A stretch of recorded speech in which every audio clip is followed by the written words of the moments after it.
Assalamualaikum warahmatullahi wabarakatuh. Pada kesempatan kali ini saya akan membahas aksi nyata budaya positif modul 1.4.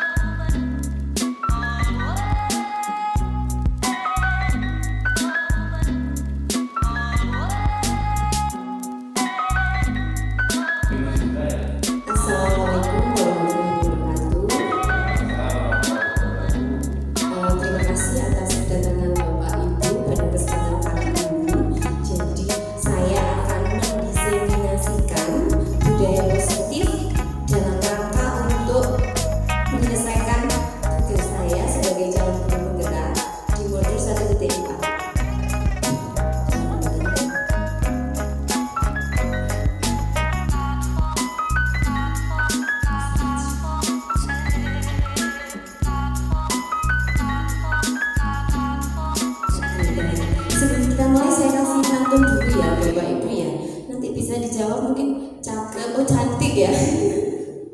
Oke, matahari terbit belumlah tinggi, jalan sendiri menunggu pacar. Assalamualaikum, selamat pagi, semoga acara ini berjalan lancar.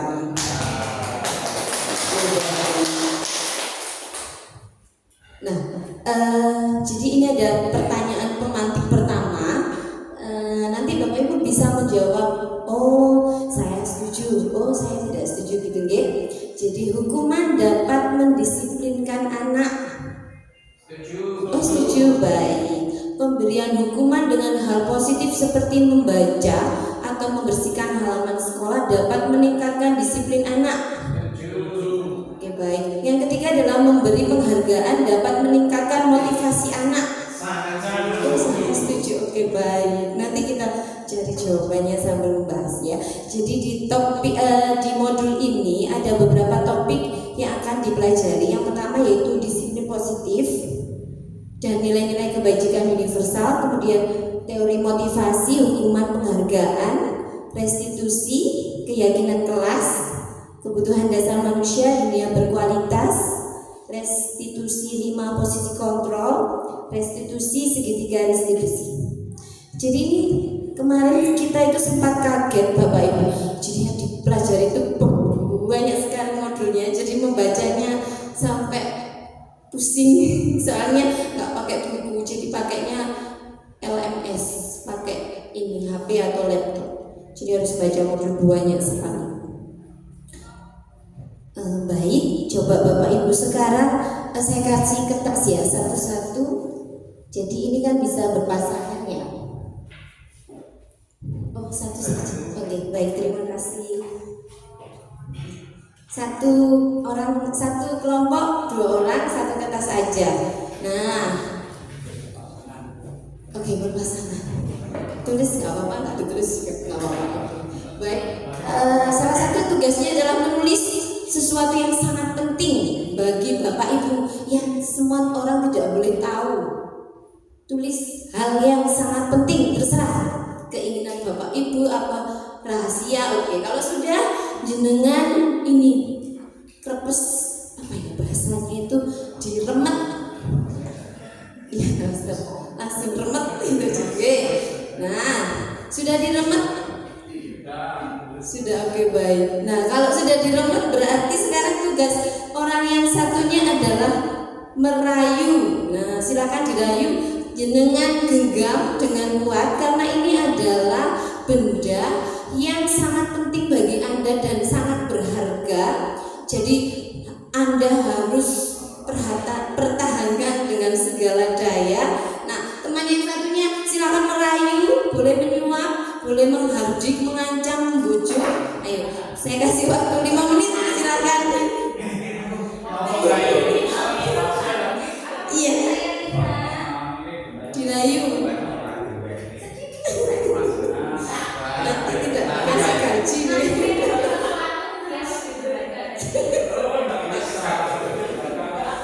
Silakan dirayu temannya.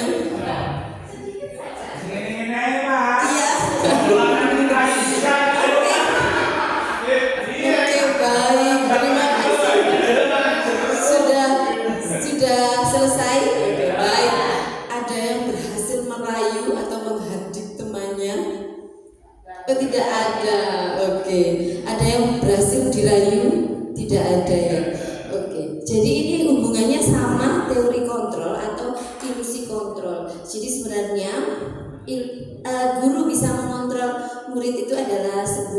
hanya sebuah ilusi.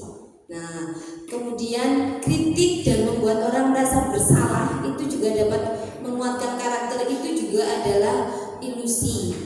Kemudian ilusi bahwa semua penguatan positif efektif dan bermanfaat, ilusi bahwa orang dewasa memiliki hak untuk memaksa. Padahal ketika kita mau membuka tangan kita, itu adalah kita sendiri yang mengendalikan. Jadi sebenarnya bukan orang lain yang mengendalikan, tapi diri kita sendiri. Nah, ini perubahan paradigma dari stimulus respon. Dari stimulus respon ke teori kontrol atau pilihan. Jadi kita mencoba mengubah orang agar berpandangan sama dengan kita. Padahal sebenarnya adalah kita berusaha, seharusnya kita harus berusaha memahami pandangan orang lain tentang dunia. Begitu juga dengan murid. Jadi kita harus berusaha untuk memahami pandangan mereka. Kemudian perilaku buruk dilihat sebagai sesuatu, padahal semua perilaku itu sebenarnya memiliki tujuan. Kemudian kesalahan orang lain bisa mengontrol kita, hanya Anda yang bisa mengontrol diri Anda sendiri. Seperti tadi kan ya, kalau kita nggak mau ya nggak akan terjadi. Kemudian pemaksaan ada pada saat rujukan gagal seharusnya adalah kolaborasi, konsensus, menciptakan pilihan-pilihan baru, model berpikir menang atau kalah, model berpikir menang-menang.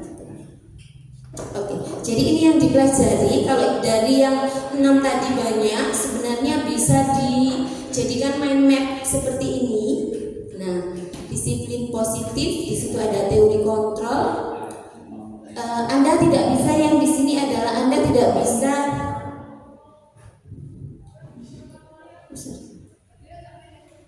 Nah, Anda tidak bisa mengontrol orang lain, hanya Anda yang bisa mengontrol diri Anda sendiri.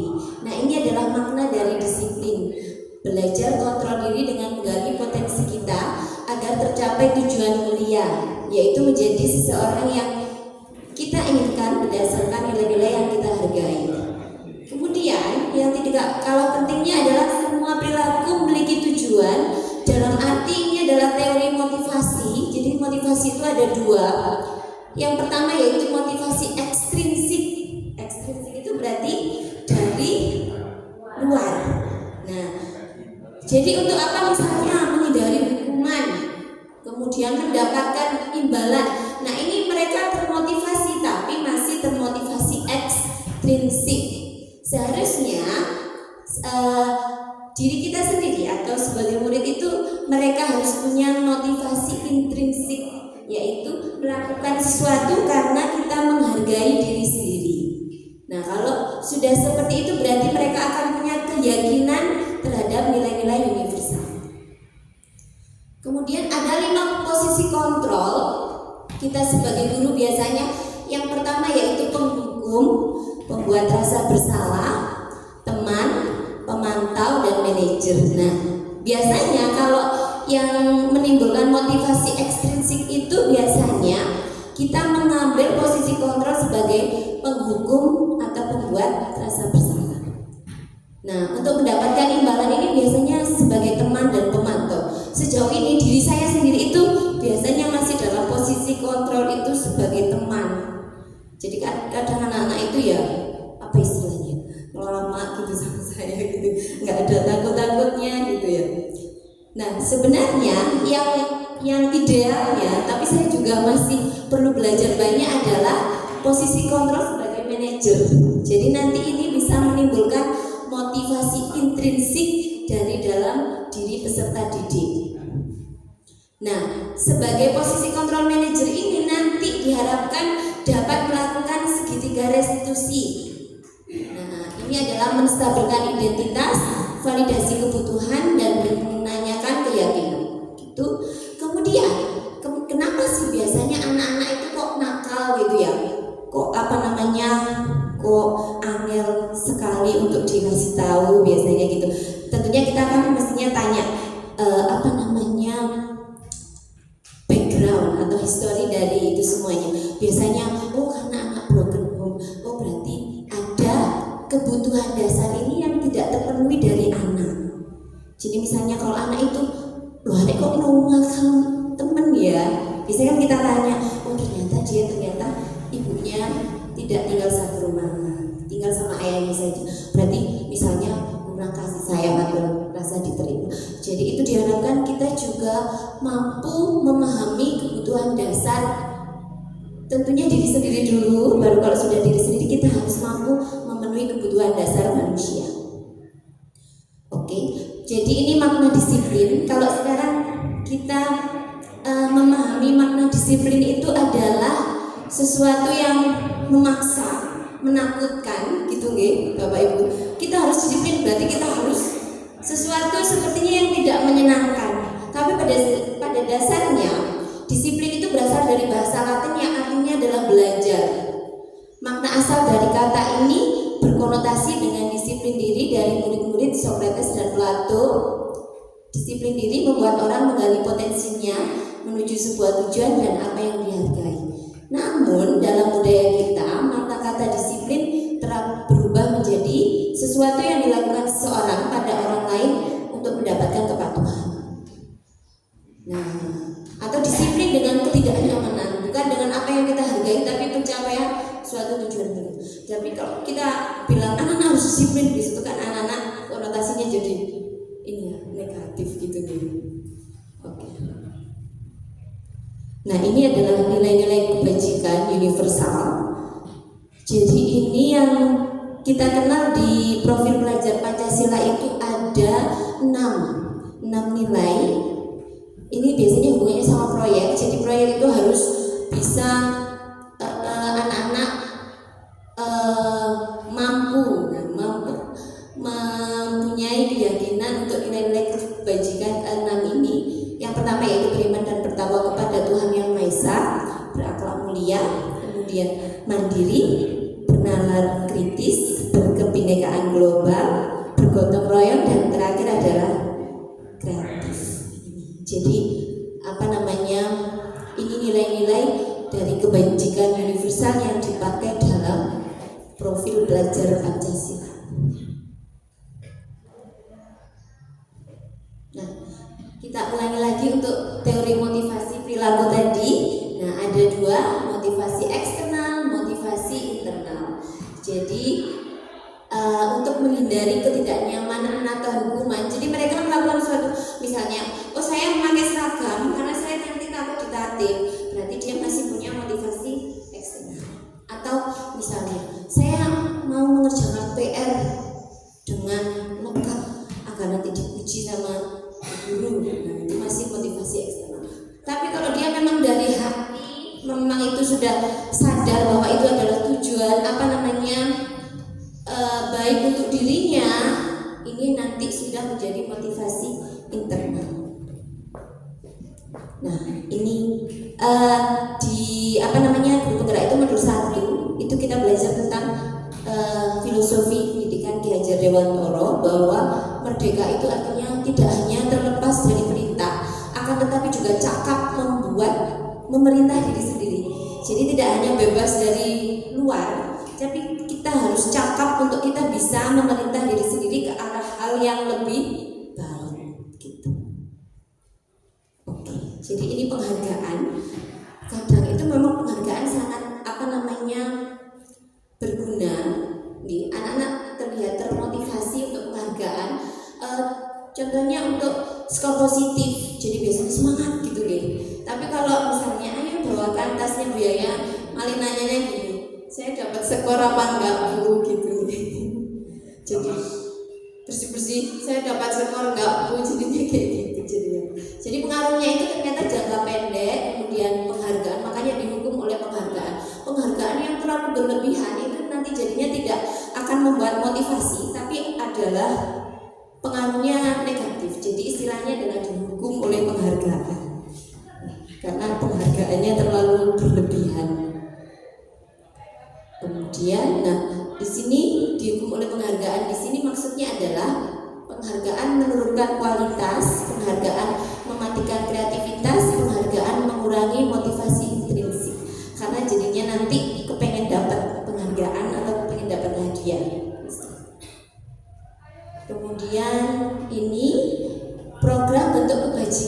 apresiasi. Nah, bukan berarti kita nggak boleh ngasih penghargaan, boleh sekali. Yang boleh kita kasih adalah apresiasi. Apresiasi di sini dapat memberikan apresiasi pengakuan. Perlu diingat beberapa hal, yaitu beri pengakuannya secara khusus, secara pribadi misalnya. Kemudian beri pengakuan kepada semua murid bergantian. Jadi misalnya meskipun yang nakal, kamu hebat, kamu aktif sekali, kamu hebat sekali, kamu dalam olahraga misalnya. Jadi tiap anak, kalau anak saya di TK dulu itu di terakhir itu tidak ada yang namanya prestasi ranking 1, ranking 2, ranking 3, tidak ada. Misalnya semuanya dikasih piagam. Jadi ini lebih ke komunikatif, ini penyabar, ini apa gitu. Jadi setiap anak punya penghargaan. Nah, ini kemudian contoh pengakuan apresiasi kebajikan. Kemarin saya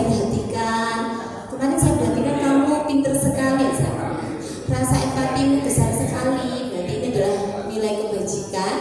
Kepedulianmu terhadap teman, misalnya membantu teman.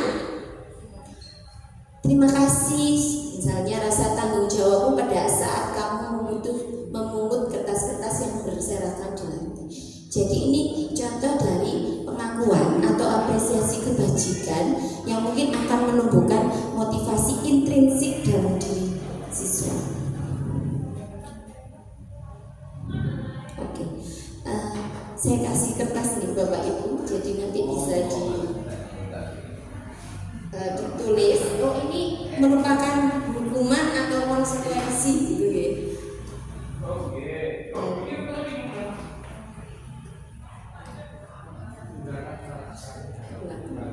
Satu-satu.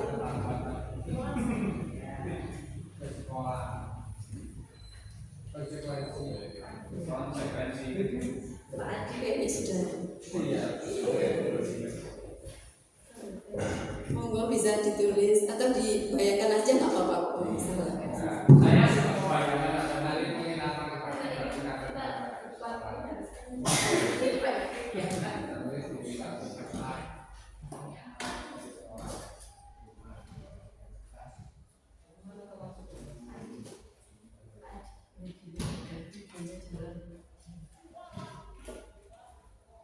Saya jadi bisa dipilih, misalnya mencatat 100 kali dalam buku kalimat. Saya tidak akan terlambat karena terlambat di sekolah. Saya tidak akan terlambat lagi 100 kali. Itu termasuk hukuman atau konsekuensi.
Oke, baik Bapak Ibu sudah selesai ya. Nah, nanti kita lihat jawabannya di sini. Perbedaan hukuman dan konsekuensi. Kalau mencatat 100 kali itu berarti termasuk hukuman. Lari mengelilingi lapangan basket 2 kali karena terlambat hadir di sekolah, itu juga hukuman. Kemudian push up tidak menggunakan masker juga hukuman. Tapi kalau menggantikan kertas tugas teman yang telah dicoret adalah konsekuensi. Membersihkan tumpahan air di meja tulis karena tersenggol pada saat belajar adalah konsekuensi. Kemudian murid disuruh untuk tidak mengenakan sepatu seharian di sekolah karena tidak mengenakan sepatu hitam, itu adalah hukuman.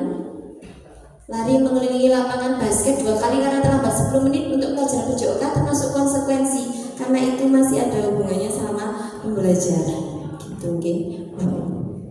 Mungkin yang dalam pikiran saya yang belum terjawab adalah kalau misalnya tawuran gitu kan jadi ini ya, jadi apa? Itu konsekuensinya bagaimana? Oh, dibawa ke puskesmas gitu nggak begitu? Ya dibawa ke dokter, bawa ke dokter. Misalnya berkelahi gitu. Berkelahi 2 orang itu, jadi diharapkan nanti kita bisa memberikan bukan hukuman tapi konsekuensi kepada peserta didik gitu. Nah, perbedaan antara hukuman dan konsekuensi, kalau hukuman itu sesuatu yang menyakitkan harus terjadi, nah, sesuatu yang menyakitkan. Tapi kalau konsekuensi, sesuatu itu harus terjadi, tidak harus menyakitkan. Kemudian, kalau hukuman membuat anak sakit fisik maupun hati dalam jangka waktu lama, kalau konsekuensi membuat anak merasa tidak nyaman dalam jangka waktu pendek. Jadi tidak nyamannya hanya jangka waktu pendek. Kemudian hukumannya nanti, kalau untuk hukuman itu jadi nanti anak jadi membenci kedisiplinan. Kalau untuk konsekuensi jadi anak nanti bisa menghargai kedisiplinan. Hukuman itu paksaan, kalau konsekuensi stimulus tanggapan. Kemudian mendorong anak menyakiti diri sendiri, mendorong anak agar mudah menyesuaikan diri. Untuk hukuman konsep diri yang buruk. Kemudian untuk konsekuensi konsep diri yang baik. Anak belajar untuk menyembunyikan kesalahan. Anak belajar untuk mematuhi peraturan. Marah, rasa bersalah, dipermalukan, merasa tidak dihargai, kehilangan hak, tidak nyaman, diasingkan untuk sementara. Jadi kalau konsekuensi ini lebih pada anak agar menyadari tanggung jawabnya apa yang sudah mereka lakukan. Jadi bukan karena dipaksa kamu harus nggak sepatuan, bukan nanti anaknya jadi misalnya malu gitu ya. Kemudian ini adalah restitusi, ini juga hal yang sangat baru dan asing bagi saya. Pertama kali saya mendengarkan itu apa ya? Ternyata restitusi adalah proses menciptakan kondisi bagi murid untuk memperbaiki kesalahannya sehingga mereka itu bisa kembali pada kelompok mereka dengan karakter yang lebih kuat. Restitusi juga merupakan proses kolaboratif yang mengajarkan murid untuk mencari solusi atas masalah mereka dan membantu murid berpikir tentang orang seperti apa yang mereka ingin menjadi atau tujuan mulia dan bagaimana mereka harus memperlakukan orang lain. Ya, jadi ini biasanya digunakan dalam menangani anak yang mempunyai masalah.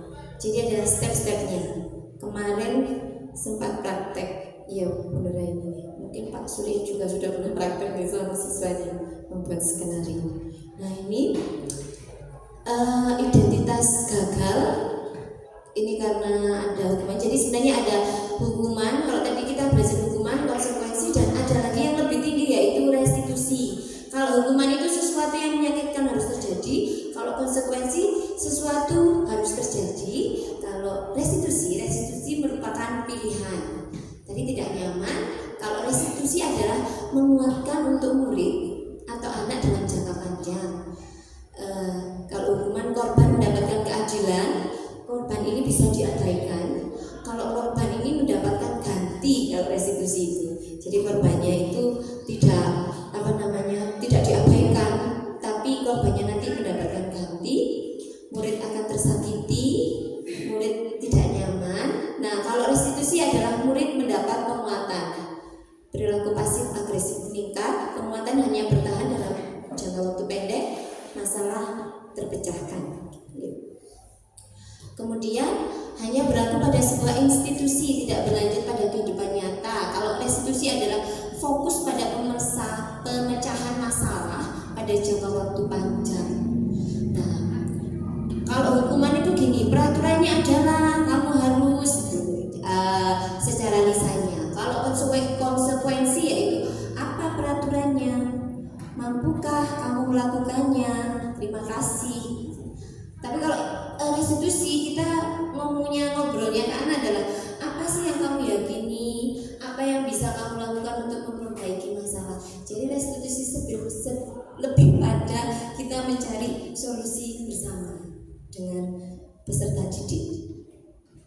Kemudian murid anak membenci peraturan. Jadi nanti hasilnya adalah murid akan membenci peraturan. Kalau di sini murid menghormati peraturan, kalau di sini murid menghormati dirinya sendiri dan orang lain.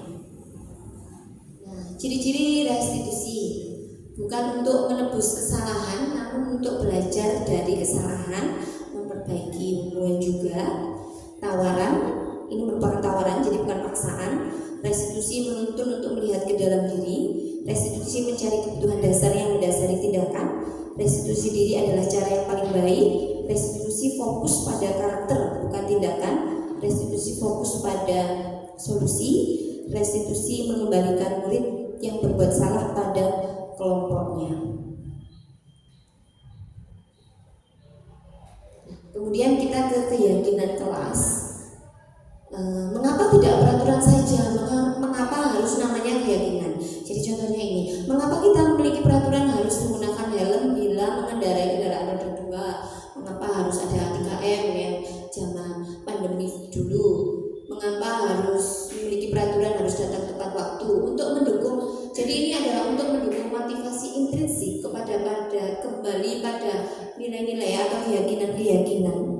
Lebih menggerakkan seseorang dibandingkan mengikuti rangkaian peraturan. Jadi kalau keyakinan itu jadinya nanti anak-anak itu melakukannya itu dari dalam hati. Jadi bukan karena paksaan. Oke, jadi ini peraturan kelas, kemudian ada keyakinan kelas, lingkungan positif. Nah, kalau sudah ada peraturan di kelasnya masing-masing, kemudian ada keyakinan kelas. Peraturan kelas berubah. Kalau peraturan kelas itu misalnya jangan buang sampah sembarangan, kita ubah menjadi keyakinan kelas. Misalnya kelas 9H cita kebersihan, itu jadi keyakinan kelas. Kalau sudah ada keyakinan kelas, mereka meyakini nanti akan jadi lingkungan positif dan akan menghasilkan budaya positif. Oke, jadi ini keyakinan kelasnya. Jadi misalnya adalah hormat, kita meyakini bahwa sangat penting untuk menghormati semua orang dan barang milik orang lain. Nah, ini isinya langsung yang tadi. Ini ada hormat, bekerja, diterima dan dimiliki, meyakini bahwa sangat penting untuk mengerjakan segala pekerjaan atau mengikuti kegiatan yang telah ditugaskan. Kemudian kami meyakini bahwa sangat penting untuk merasa diterima pada suatu kelompok, saling peduli satu sama lain. Nah, keyakinan kelasnya jadi tabel T sama tabel Y-nya adalah seperti ini. Kalau terdengarnya adalah satu orang berbicara, yuk saya bantu. Terlihatnya adalah jadi terlihat berempati terhadap perasaan orang lain. Nah, hasilnya mereka bisa berperilaku, misalnya tersenyum ramah, memberikan hormat gitu. Kemudian kalau dari hormat ini menurut tabel T tampak seperti datang tepat waktu, berarti hormat. Kalau tidak tampak seperti tidak tampak hormat, berarti ya sering terlambat, menyapa teman setiap hari, jadi acuh tak acuh, mengembalikan barang teman yang telah dipinjam, mengucapkan terima kasih, tidak mengembalikan barang. Untuk bekerja tampak seperti kelihatannya, jadi kita bisa mengamati anak-anak itu untuk belajar. Tidak tampak berarti acuh tak acuh, tidak mendengarkan guru, menyerahkan tugas tepat waktu. Kalau tidak tampak berarti ya tidak dikerjakan tugasnya. Nah, sekali lagi ya Bapak Ibu, jadi ini ada peraturan. Peraturan itu biasanya dalam kata-katanya masih dalam bentuk yang seperti paksaan, dilarang. Nah, kita akan ganti dengan keyakinan kelas dengan kalimat masing-masing.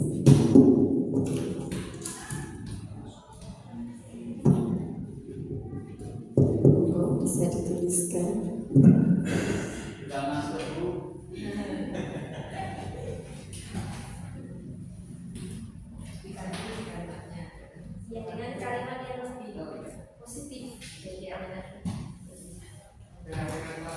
Iya, kalau serangan itu namanya jadi jaringan kelas. Kalau cowoknya panjenengan kesepakatan kelas.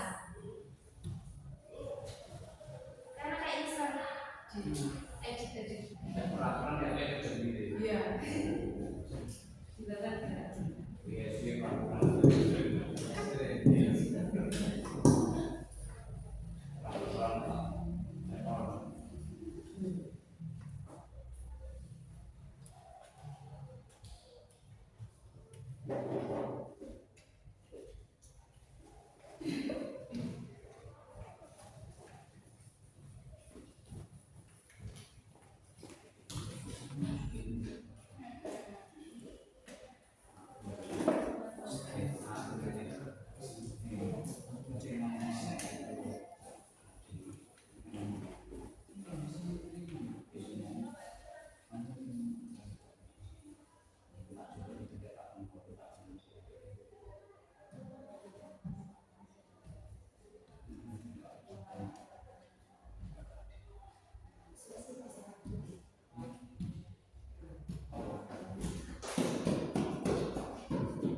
立身分享，健康一本生活。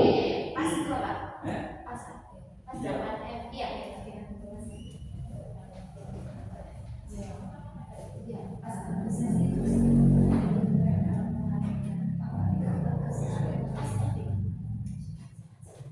Iya, pas. Pas itu.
Jadi kalau selalu kembalikan buku ke tempatnya, berarti itu nanti keyakinan kelasnya tidak tanggung jawab. Kemudian dilarang mengganggu orang lain, berarti menghormati orang lain.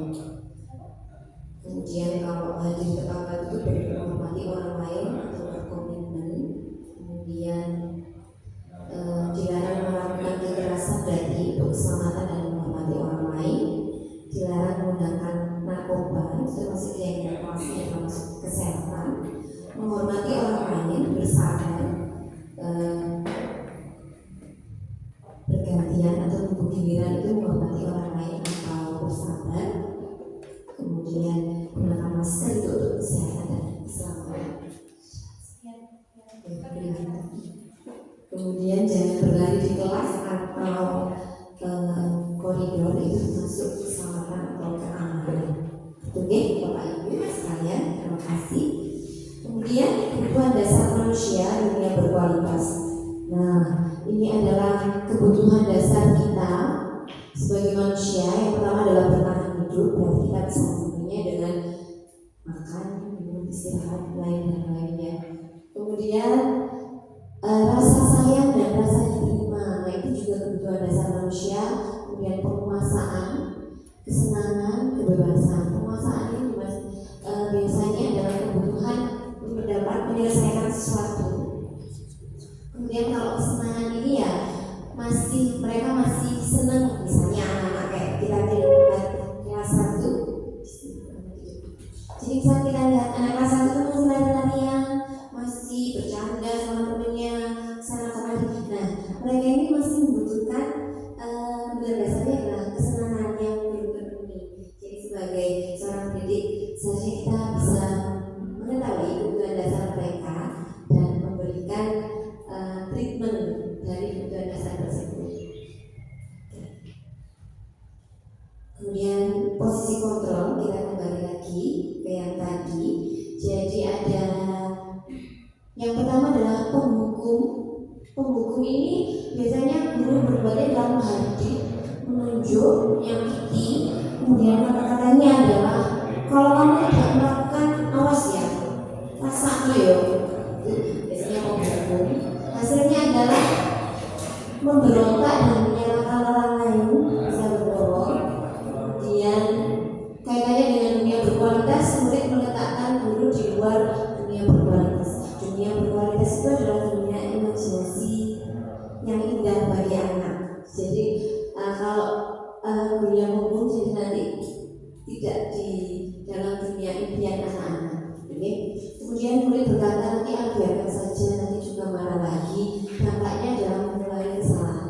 Kemudian untuk membuat rasa bersalah, biasanya ini berceramah mengatakan seharusnya ibu kecewa sama kamu tidak pernah masuk sekolah. Nah, ini adalah membuat rasa bersalah. Kemudian menyembunyikan mengapa berbohong. Murid meletakkan guru di dalam dunia berkualitas. Jadi kalau ini masih dimasukkan, mereka berarti tidak takut. Murid berkata maafkan saya, dampaknya adalah siswa menjadi rendah diri.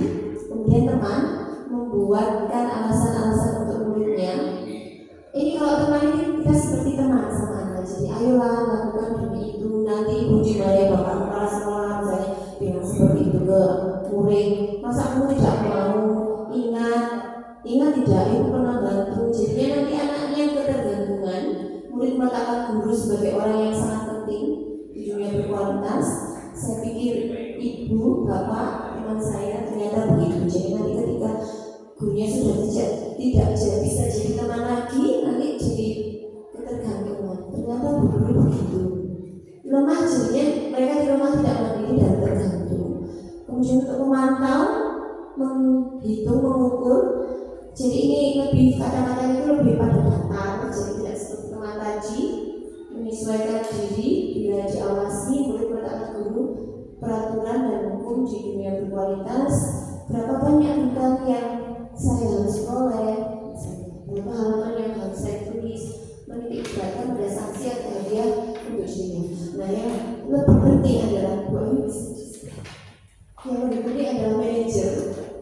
Jadi kalau posisi manajer ini bisa menghargai diri sendiri, apa yang kita yakini, apa yang bisa kita kerjakan untuk memperbaiki masalah.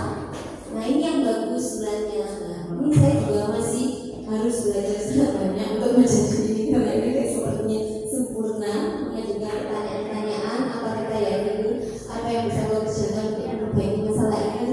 menguatkan pribadi, murid meletakkan dirinya sebagai individu yang positif dalam dunia berkualitas. Bagaimana caranya saya bisa memperbaiki keadaan, mengevaluasi diri, bagaimana cara memperbaiki diri. Kemudian, oke, jadi saya kasih lagi sebentar. Ini jadi nanti mohon ditaruh. Ini sebagai dari 5 posisi kontrol tadi, apakah sebagai teman, penghukum, atau pembuat rasa bersalah, atau sebagai manajer.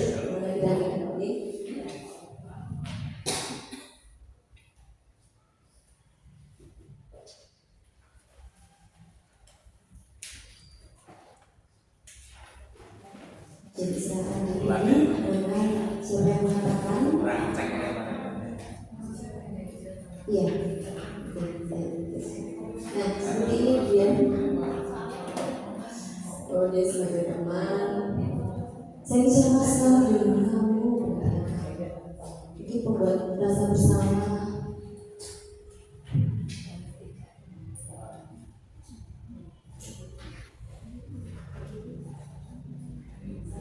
Oke, baik. Kita lihat jawabannya. Jadi di sini adalah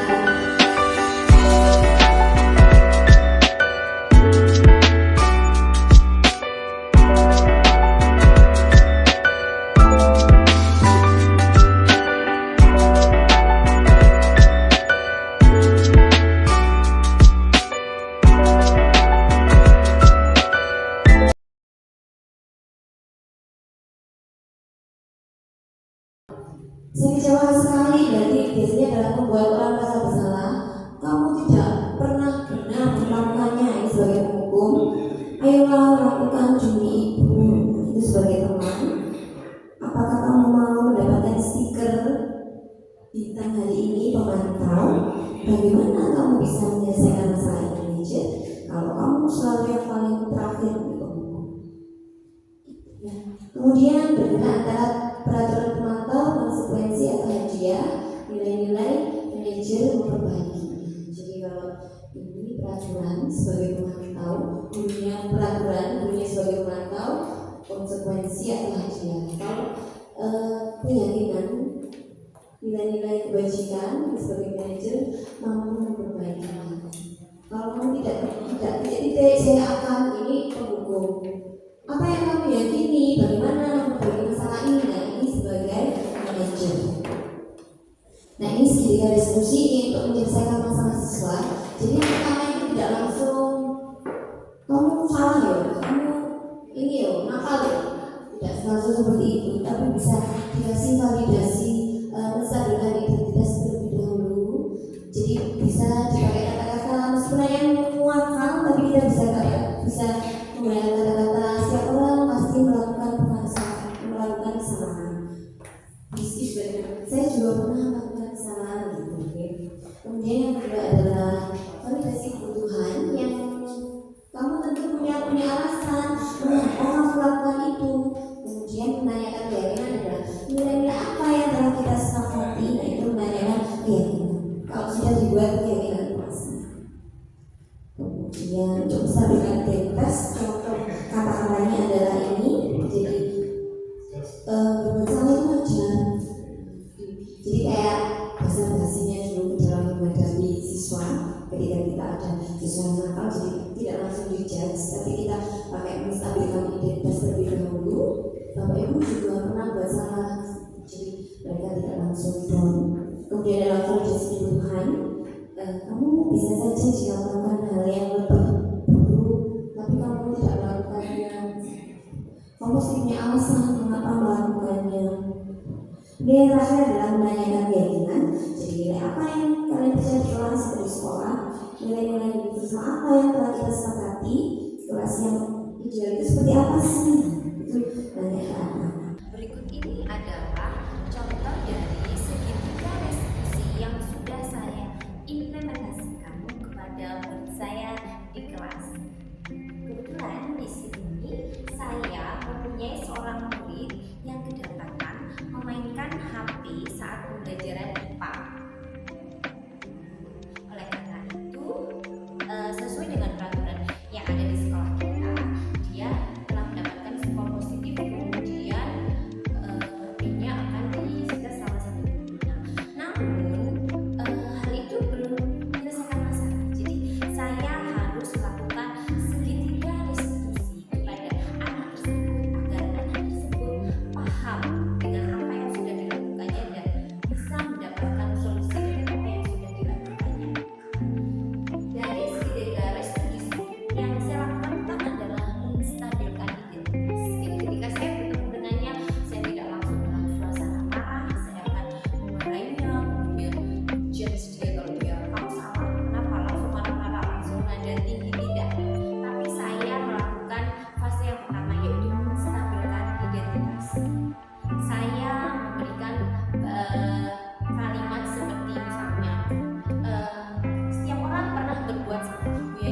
berikan pertanyaan-pertanyaan kepada dia agar dia tahu mana yang memang itu hal yang dilakukannya.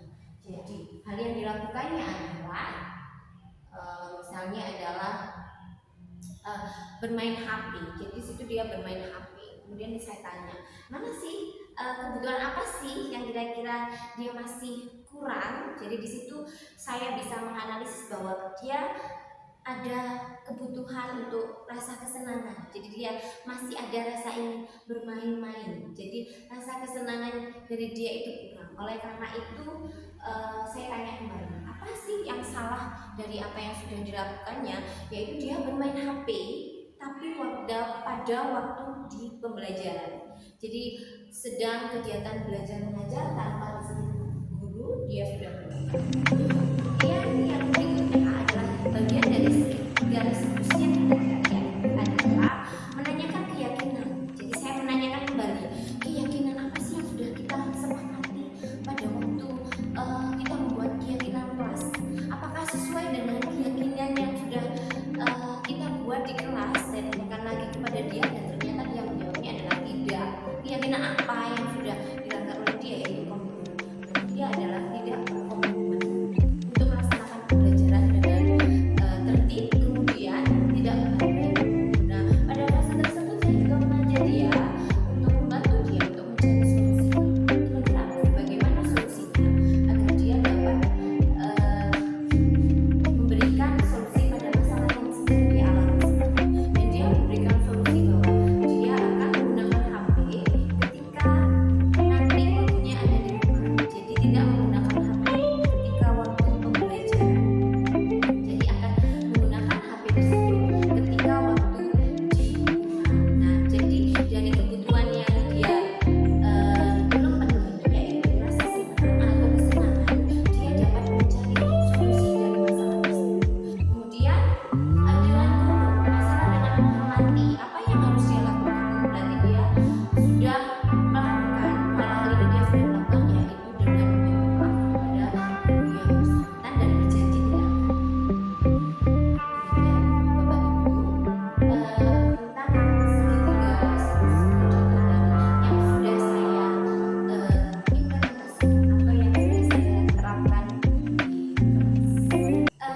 Setelah melakukan segitiga restitusi, saya juga melakukan refleksi terhadap siswa yang bersangkutan. Jadi siswa yang mendapatkan masalah tersebut. Setelah saya melakukan segitiga restitusi, kemudian saya tanya anaknya untuk mereka melakukan refleksi apa yang dia rasakan.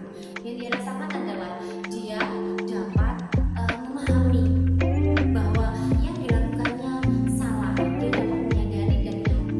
Jadi tidak melakukan apa istilahnya konsekuensi atau konsekuensinya itu dengan terpaksa, tidak, tapi dia dengan senang hati dia akan mencari solusi dari masalah yang sudah terjadi pada dirinya.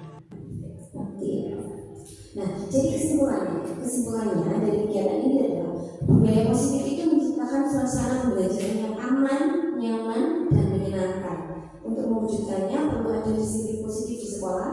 Salah satu cara untuk menerapkan disiplin positif adalah melalui proses pembentukan keyakinan kelas, melaksanakan segitiga restitusi yang tadi. Nah, keyakinan yang dimiliki oleh sekolah saat ini yang merupakan core value masih perlu didasarkan dengan baik kepada siswa. Baik Bapak Ibu ada yang mau ditanyakan mungkin? Insya Allah ini sudah sesuai dengan perkembangan zaman, sesuai dengan kodrat alam dan kodrat zaman peserta didik pada saat ini. Karena kebetulan kita kan kalau menghadapi siswa itu di kasar itu juga nggak bisa, di instrumen juga nggak bisa, sesuai dengan posisi kontrol kita sebagai manajer itu. Jadi makanya kita harus menjadi posisi kontrol manajer dulu ya Pak Rudi. Ada lagi? Rudi ada lagi? Ada lagi yang mau bertanya?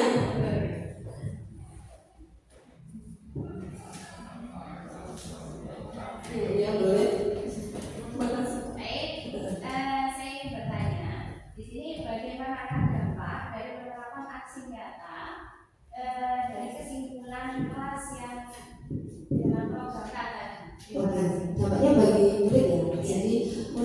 lebih paham apa yang harus dilakukan dan apa yang tidak boleh dilakukan, dan mereka melakukannya dari dalam hati.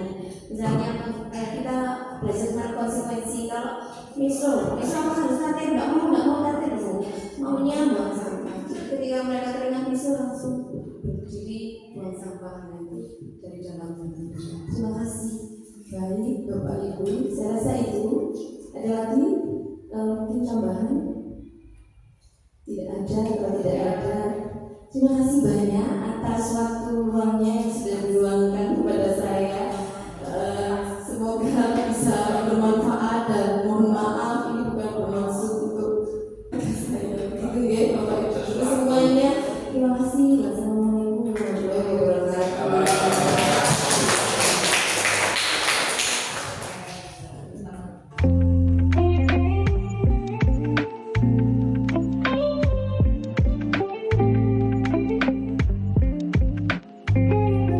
Kegiatan berikutnya yaitu diskusi budaya positif tentang kegiatan yang sesuai dengan profil pelajar Pancasila.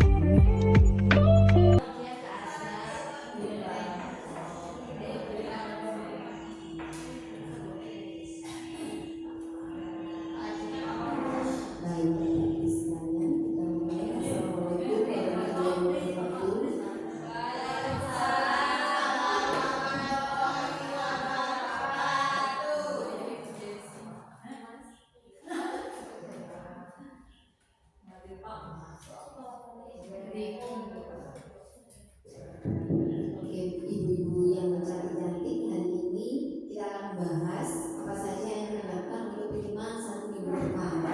Nah, ini jadwalnya adalah 2 hari tentang kesehatan, 2 hari tentang materi bakti sosial, kemudian 1 hari tentang permainan tradisional, 1 hari latihan tari topeng, dan hari Sabtu tampil tari topeng. Kita tidak tahu hasilnya bagaimana. Hari Senin kegiatannya adalah di kelas menimbang berat badan, mengukur berat badan. Ini insya Allah untuk timbangannya nanti disediakan. Nanti tapi harap bersabar karena gantian. Jadi kalau mengukur tinggi badan kan butuh waktu. Jadi nanti bisa gantian. Menimbang berat badan dan mengukur berat badan. Kemudian di sana nanti sudah ada LKPD untuk IMD mengukur standar atau tidak berat badan dan tinggi badan anak-anak. Nanti ada LKPD-nya yang akan memberikan untuk kelompok. Itu di kelas. Setiap kelas ada timbangannya insya Allah. Kalau nggak ada ya satu kelas 1 timbangan berdua di UKS ada satu aja nanti di pintunya. Kalau pengukur tinggi badan ada nggak? Nggak ada. Nah, rencananya adalah nanti Bapak Ibu kan wali kelas ya. Jadi 1 kelas bawa 1 meteran bukan. Ya. Kan nggak nyuruh siapa-siapa kalau bukan wali kelas. Yang wali kelas menyuruh anaknya 1 kelas 1 aja meteran bukan. Ya, kelas 7. Kemudian timbangannya bagi Bapak Ibu mungkin ada yang punya timbangan boleh tadi boleh pinjam nggak? Boleh ya? Ya boleh pinjam ya. Nanti ada juga 3. Oh iya nanti ada Bulika, siapa lagi? Ada seperti itu kan. Bu Agnes, Sinta, Bunila. Rizky ada nggak? Ada lagi. Nah, oh baik. Boleh sih. Menimbang berat badan. Karena kalau untuk menyuruh anak-anak kasihan nanti Bu, ada capek-capeknya terus. Yang keempat, mengevaluasi hasilnya bersama kelompok dan mengerjakan LKPD. Jadi ini bisa kalau yang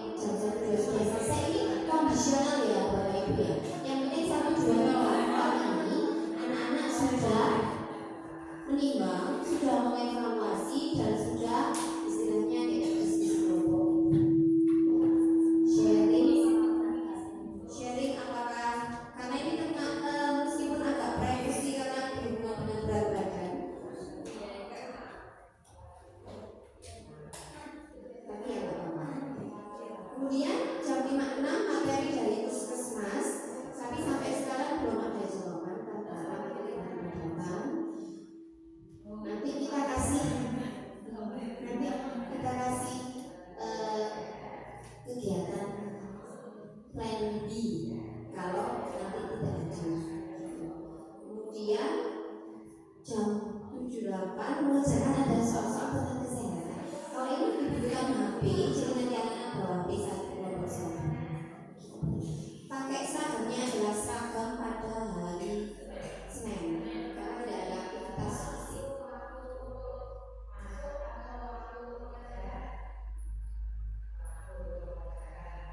Nah, itu hari Selasanya 24 Oktober itu di lapangan basket. Ini pakai kaos olahraga. Jam 1-2-nya adalah senam bersama yang akan dipimpin oleh ujian. Kemudian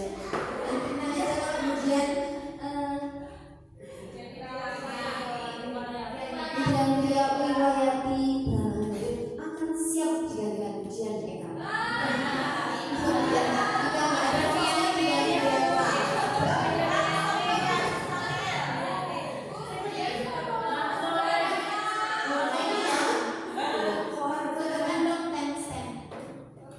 Kemudian jam 3.04-nya adalah nanti anak-anak hari Senin akan diingatkan untuk membawa bekalnya masing-masing, bekalnya sendiri di kelas akan dihias dan sarapan bersama.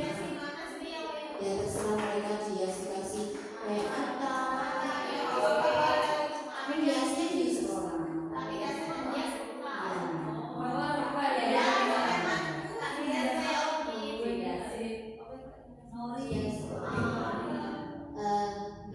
Jadi mereka biar ada aktivitas di kelas. Terus setelah itu dilihat dan dimakan bersama. Sarapan bersama kelas 6, 3, 4. Nggak apa-apa ya, walaupun lebih ya nggak apa-apa ya. Kalau gurunya ya bawa sendiri nggak apa-apa, gurunya makan bersama. Boleh bawa sendok sendiri.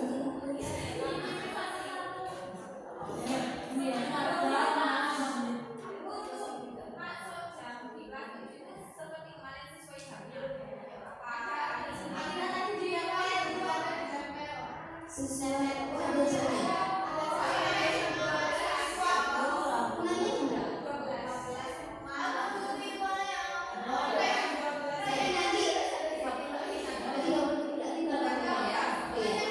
Jadi nanti kalau memang kira-kira waktunya tidak sesuai ya cuma kuliah ya kalau memang ini kayak jam 5.06 adalah mengidentifikasi bungkus makanan. Jadi hari Senin nanti diingatkan anak-anak membawa bungkus makanan. Bungkus makanannya berupa apa? Boleh bungkus mie, bungkus snack, atau bungkus seperti susu. Asal nanti jangan bungkus privasi.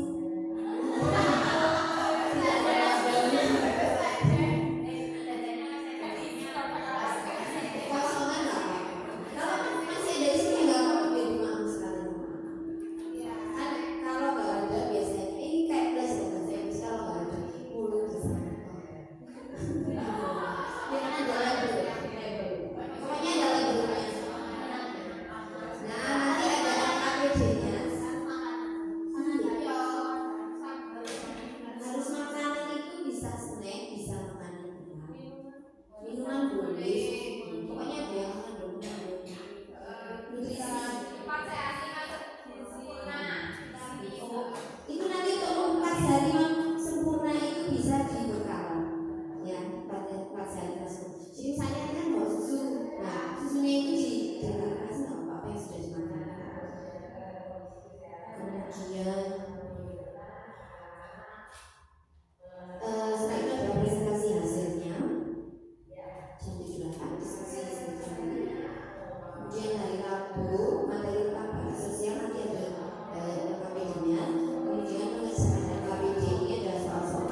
bisa dibahas bersama, bisa dibacakan, bisa anak-anak membaca sendiri, bisa ya.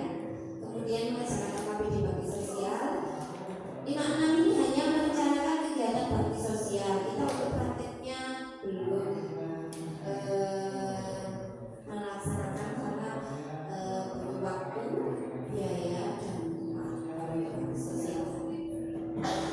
Ya untuk karena kalau bakti sosial kan pelaksanaan harus mengeluarkan sesuatu, gitu. Uang, jelas nanti.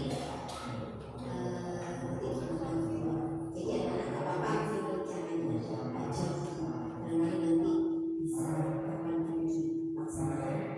Kemudian jam 7.8 ada studi kasus bakti sosial serta bagian kelompok bagian tugas bakti sosial kemiskinan kelas. Jadi nanti ada studi kasus, ada kasus seperti ini, apa yang harus kita lakukan.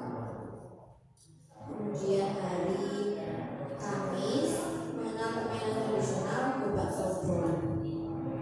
Boleh anak-anak suruh menonton dulu apa. Ini jam 2 adalah permainan. Kenapa? Ini jam 3-4-nya adalah melaksanakan KPD permainan tradisional Gobak Sodron. Jadi di sini nanti kita bermainnya di lapangan. Otomatis hari Kamis memakai baju olahraga.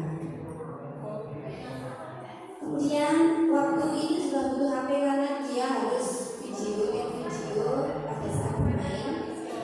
Kemudian ini 3-4-5-6 masih bermain Gobak Sodron. Mungkin agak lama waktunya, tapi karena alhamdulillah waktunya dikurangi, jadi kalau bermain kan butuh waktu lengkap. Jadi mungkin butuh pengawasan dari Bapak Ibu semua. Jam 7.8 adalah editing video hasil permainan Gobak Sodron. Editing jadi hasilnya dalam bentuk video reels atau TikTok atau YouTube short. Kemudian hari Jumat latihan terutama di lapangan basket. Bakti sosialnya adalah basket. Karena bermain tradisional itu gurunya. Menurut Bapak Ibu enak, anak-anak itu enaknya olahraga ya. Kalau Luli gak nyaman ya, Gobak Sodron. Itu nanti suwe. Kalau Bapak Ibu gurunya terserah, kita nanti kesepakatan mau pakai olahraga boleh, tapi tergantung kita itu jamnya soalnya sih campur. Jadi ada jaga BTS, ada di lihat aja kalau ibunya punya jam. Kalau ibunya punya jam Kamis kelas 7 ya monggo pakai. Enggak kan paling kan di lapangan nanti kalau pakai jaket. Ya dilihat aja ada jadwalnya enggak. Kemudian hari Jumat latihan tari topeng. Nah bakti sosialnya adalah prakteknya dan diskusi. Kemudian hari Sabtunya ini penampilan tari topeng anak-anak per kelas. Ya. Jadi nanti ini diingatkan bahwa Sabtu itu pulang.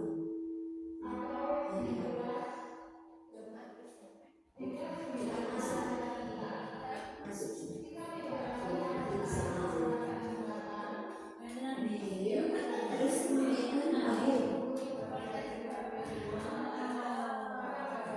kemudian akhir saya rasa itu untuk kegiatan kita.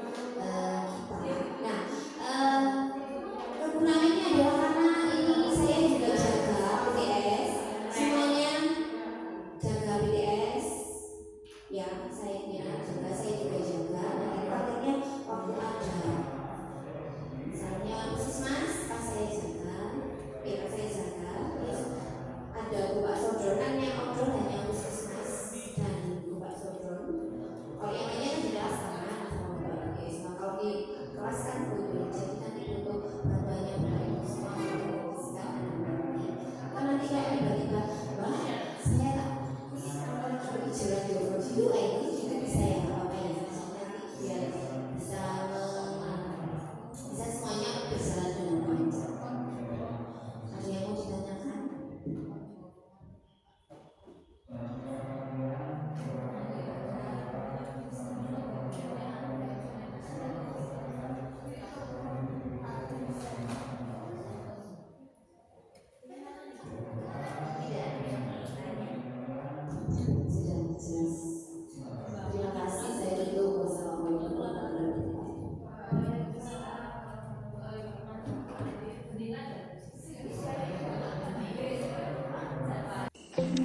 Sekian pemaparan aksi nyata modul 1.4. Salam Guru Penggerak.